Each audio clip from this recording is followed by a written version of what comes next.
COVID-19, with its series of curfews and lockdowns across the globe, created new lifestyles, which implied new shopping habits. Today we will receive Benn, our head of strategy at Worldline TSS. We will explore with him what the new market trends are and how payment adapted itself in the new world of business.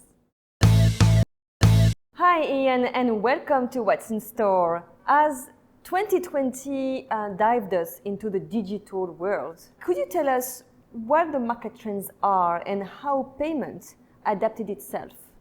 I think it's not that COVID-19 created a radical wave of change. It was just a massive accelerator into the industry. So we were already moving away from cash. Cash is a very poor way of paying in a modern society. With cash, it's difficult for governments to collect tax. It's difficult to provide financial inclusion.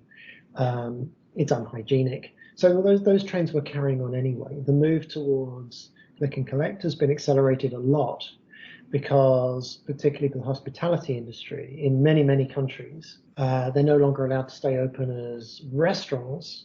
Now people have to order in advance, go along and collect the food. They may not have an infrastructure for delivery, but most people can manage some kind of click and collect.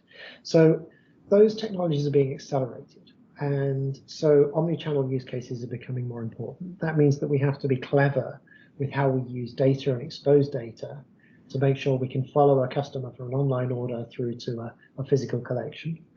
We need to make sure that every point of sale is equipped to accept contactless payment, because touching terminals and putting PIN numbers in is not so attractive.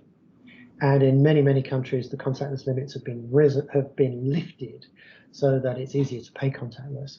But also different kinds of contactless technology have come to the fore as well. So in some countries, we're seeing the rise of QR code as an alternative to paying with a contactless chip.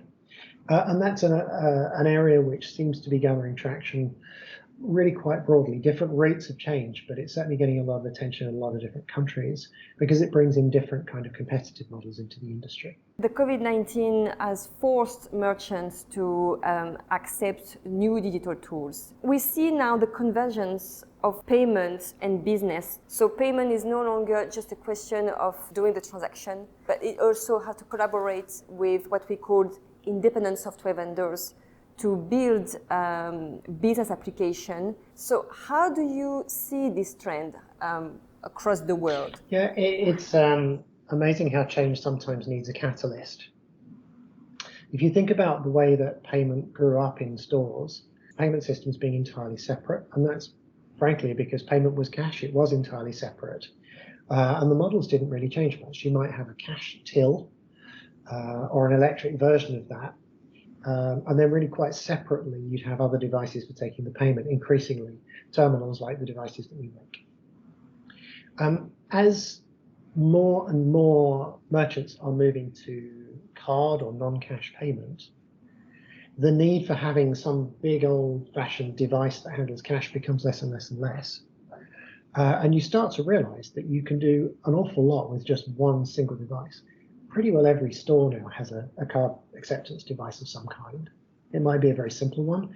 It might be something that's a bit more sophisticated. But it's the one thing that everybody has. So if you can be smart with that device, if you can add enough processing capability to run applications as well, it could potentially be the only thing that you need.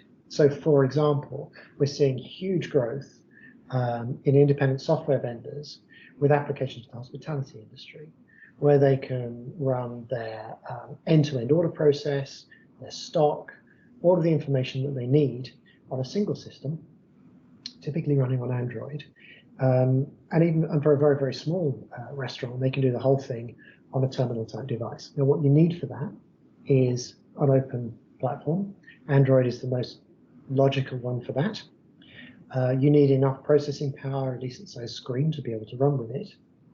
But it brings that technology into reach for everybody.